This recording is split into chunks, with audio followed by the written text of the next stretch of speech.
کسی کے خلوص اور پیار کو اس کی بے وقوفی مت سمجھو، ورنہ کسی دن تم خلوص اور پیار تلاش کرو گے اور لوگ تمہیں بے وقوف سمجھیں گے۔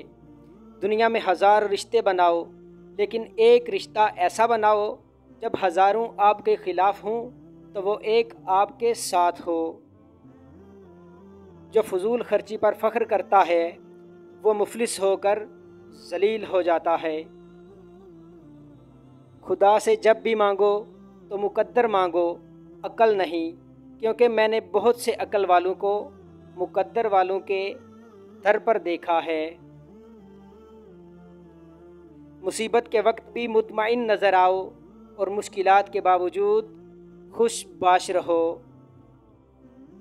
حضرت علی سے پوچھا گیا، کیسے پتہ چلے گا کون کتنا قیمتی ہے؟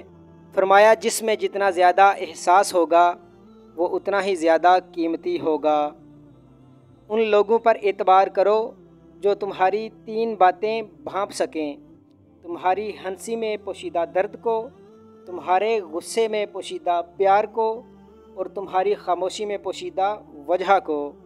مولا علی نے فرمایا، چغل خور ایک لمحے میں ایسا فتنہ پیدا کر دیتا ہے جو کئی ماہ تک چلتا ہے۔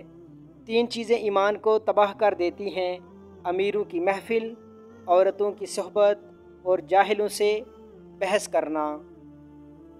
حضرت علی نے فرمایا، جہاں بھی رہو خدا سے ڈرو، ہمیشہ حق بات کہو اگرچہ تلخ ہو۔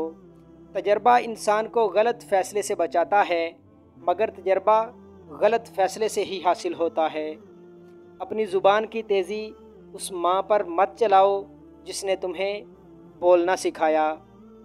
حضرت امام علی فرماتے ہیں، تمہارے والدین تمہیں بچپن میں شہزادوں کی طرح پالتے ہیں، لہٰذا تمہارا فرض بنتا ہے کہ ان کے بڑھاپے میں ان کو بادشاہوں کی طرح رکھو۔